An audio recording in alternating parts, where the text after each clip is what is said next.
Bonjour à tous et bienvenue dans cette chronique taraborienne, au cours de laquelle nous allons continuer l'exploration de la gamme de Warhammer Fantasy Roleplay 4e édition chez Chaos Project, la traduction française, et Cubicle 7 pour la traduction, pour la version originale.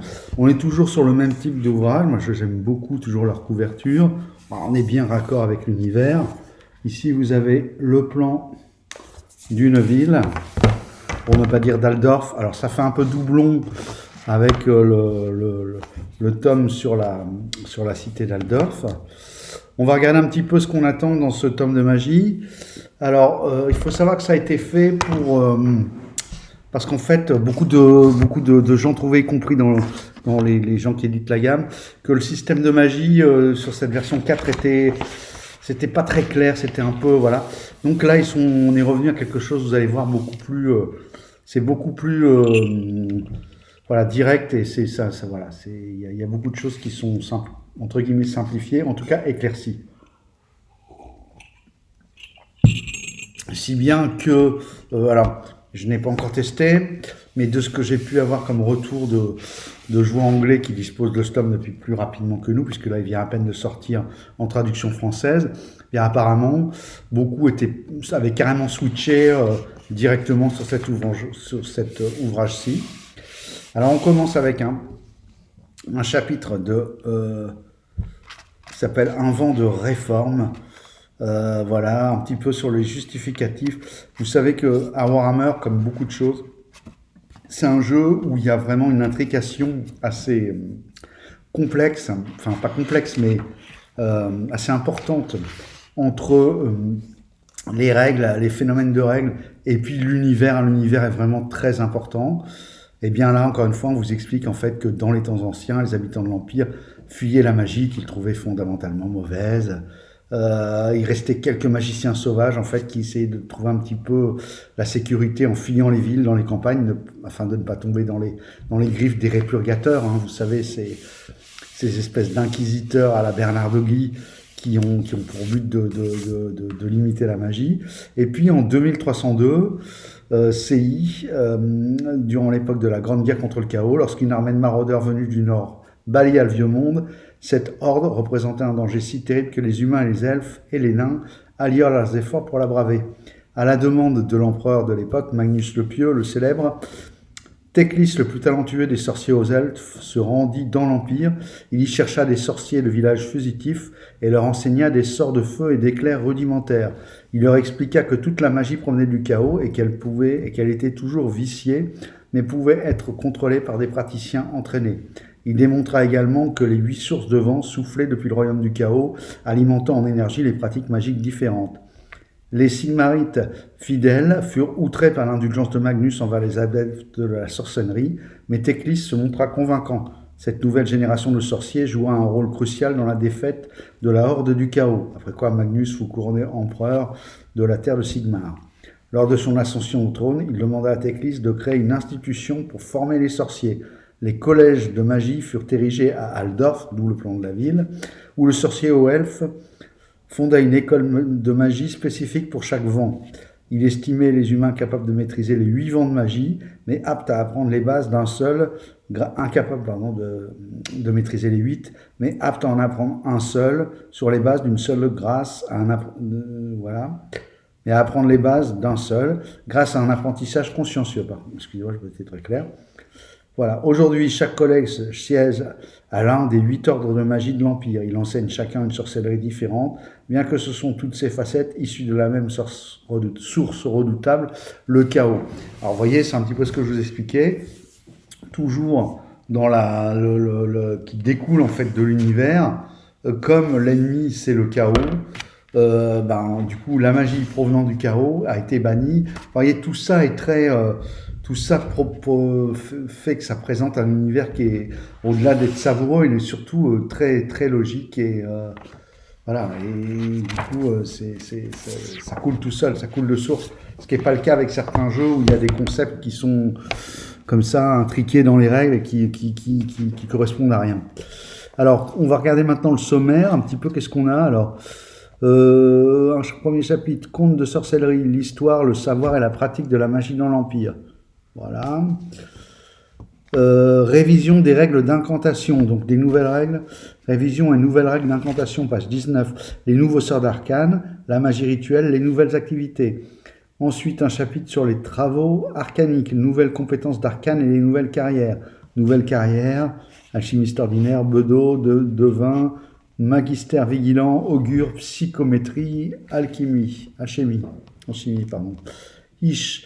Le vent, on va ensuite passer en revue les 8 vents. Le vent lumineux, le domaine de la lumière. Shaman, le vent doré, le domaine du métal. Giran, le vent de jade est le domaine de la vie. Azir, le vent céleste est le domaine des cieux. Ulgu, les vents gris est le domaine des ombres. Shaish, le vent d'améthyste est le domaine de la mort. Akshi, les vents flamboyants, le domaine du feu. Gour, le vent d'ambre est le domaine de la bête. Donc on a nos 8 vents qui sont à chaque fois associés à un domaine. C'est malin, c'est assez bien vu et c'est surtout beaucoup plus clair que dans les règles de base. Ensuite, un chapitre sur les artefacts magiques. Alors là, on va passer, il y en a plusieurs, les robes de sorciers, les bâtons enchantés, les parchemins, les potions, les grimoires, les pierres de pouvoir et les objets maudits. Puis un chapitre sur les créatures magiques, les élémentaires incarnés, fabriqués par la magie, les familiers, jouer un familier, une option qui peut être rigolote, surtout si vous faites un scénario à 2 joueurs avec un sorcier, par exemple, ils sont familiers, ça peut donner lieu à des roleplays assez rigolos.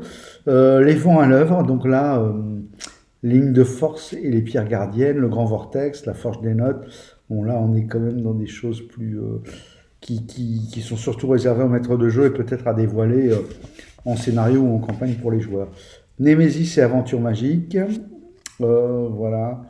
Donc là, il y a quelques petites aventures, Monamim, les scripts de Change. Voilà. Donc on a un ouvrage qui fait pas loin de 222 pages. Vous avez un index à la fin et qui est assez complet, ma foi, sur la magie. Avec ça, vous avez de quoi. Il y a toujours des dessins qui sont quand même assez chouettes. Je vais mettre celui-ci que je trouve très beau, dans une veine un peu assez réaliste finalement, que j'aime bien, la colonne de Pranat. Donc voilà, donc là vous avez tout ce qu'il faut pour faire jouer de la magie, j'ai envie de dire logiquement, intelligemment. Alors ça reste comme un peu tout le système, un peu crunchy, mais bon, ça c'est l'option de la gamme, je vous en avais parlé. J'attends avec impatience la version 4.5, qui est en fait une version de ce que j'ai pu lire de ci de là, ou en écoutant des vidéos anglo-saxonnes, qui n'est plus ni moins qu'une version 4 un peu simplifiée, avec certainement quelques nouveaux contextes. Alors ce qui nous intéresse dans les vents de magie, c'est qu'on voit quand l'équipe à l'écriture du jeu a envie de progresser sur un sujet, de faire progresser un sujet, d'éclaircir les choses, de simplifier, et ben voilà, il donne des très bons ouvrages. Donc ça me laisse assez confiant par rapport à la suite de la gamme, et notamment la version 4.5. Alors, je vais en profiter parce que la vidéo a été pas très longue, je peux faire un petit retour de partie. Vous savez que je fais jouer en ce moment 2 joueurs sur du Warhammer, dans une campagne sur la boîte de bas. En fait, c'est pas vraiment une campagne, c'est des séances qui se suivent. On joue sur le Starter 7, donc pour ceux qui le connaissent, j'ai puisé les éléments dedans, et puis comme ça, je propose aux joueurs, et puis voilà. Donc il y a beaucoup de... La bonne nouvelle, c'est qu'il y a pas mal de jeux émergents. Bon, nous, tous les trois, le maître de jeu, les 2 joueurs, on trouve ça sympa, parce qu'il y a beaucoup de temps de parole à la table. Là, on a vraiment... tout le monde a, entre guillemets, son mot à dire, c'est assez ouvert, parce qu'on a du temps, et en même temps, l'histoire avance quand même, puisqu'on n'est que 2 joueurs et un maître de jeu. Donc ça, c'est très, très, très, très intéressant de ce point de vue-là, cette expérience. Et ça nous permet surtout de, petit à petit, rentrer dans le corpus de règles. Voilà, on prend notre temps, on n'hésite pas à prendre le temps selon les scènes et les points de règles abordés, voilà, un peu disséquer un petit peu ce qui est proposé. Voilà, et petit à petit, on progresse là-dessus dans la connaissance du jeu. Bon, c'est un jeu qui nécessite, comme il le dit, il est un peu crunchy, donc il y a une petite courbe d'apprentissage. Après, je ne sais pas trop combien de temps on va faire durer tout ça, sachant que bah là, on est sur le Starter Set, pour ceux qui le connaissent. Il n'est pas non plus, c'est un petit livret, il n'est pas non plus extendable à l'infini. J'ai pas forcément envie de continuer sur un scénar, parce que là je trouve que l'expérience est vraiment très plaisante, avec du jeu pas du tout contraint. J'ai peur que si je mette en branle un des scénars de la gamme, on déchante les deux joueurs et moi-même, en étant face à quelque chose de très forcément un peu railroad, puisqu'il faut faire rentrer dans les cases du scénar. Donc je ne sais pas trop encore où tout ça va nous mener, mais en tout cas c'est bien agréable. Nous, on s'amuse comme des petits fous. Et puis c'est toujours sympa de découvrir un nouveau jeu. Et je conclurai cette vidéo en disant que bah, justement il va y avoir du nouveau, parce que j'ai fait un petit craquage à cause en tombant sur une vidéo enfin deux d'ailleurs, petits craquages, mais je parlais du premier aujourd'hui, en regardant une vidéo de Fred de la chaîne Enjeu sur une petite Madeleine de Proust. C'est la Planet of Apes, la planète des singes. Bah, rien que de voir sa vidéo, ça a réveillé plein de souvenirs que j'avais quand j'ai vu les films quand j'étais jeune. Et puis c'était parmi les premiers films de science-fiction qui m'étaient donnés de voir, hein, l'année 70. Moi je suis de 68, donc j'étais tout minot. Et puis après, un peu plus tard, il y avait la série également, qui avait un petit truc un peu inabouti, la série, parce que je crois qu'en fait ils ont fait très peu d'épisodes. Il doit y avoir 12 ou 13 épisodes. Ils n'ont même pas fini une saison complète, pour ainsi dire.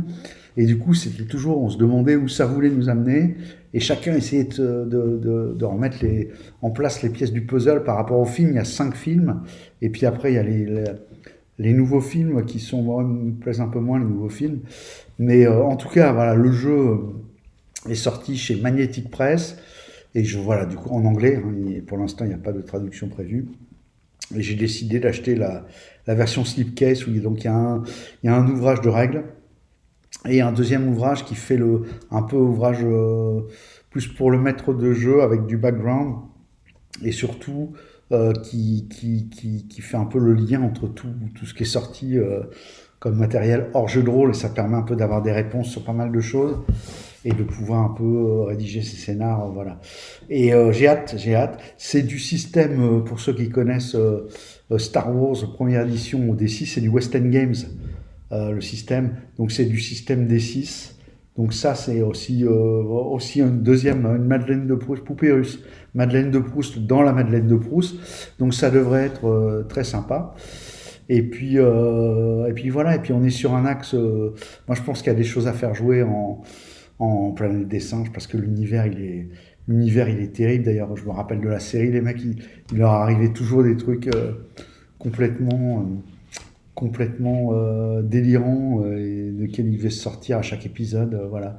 Donc je pense qu'il y a de quoi faire avec ça. Je vous en reparlerai, parce que je pense que je ferai des vidéos de présentation dès que je reçois ces ouvrages. Et puis je prévois certainement aussi de faire une série d'ouvrages qui là intéressera plus mon projet d'Actual Play, puisque ça y est, la table est pleine. Là on va commencer avec Roll and Play, mais moi j'ai commandé Tales of the Valiant, qui est la relecture de l'équipe de Cobalt Press. Voilà, l'histoire de pouvoir peut-être puiser des choses à l'intérieur. C'est un peu plus, les joueurs sont un poil plus costauds. Les monstres il y a des petites nouveautés. Il y a la gestion des points de chance, des points de luck, ce qu'ils appellent les points de luck, qui paraît assez intéressante.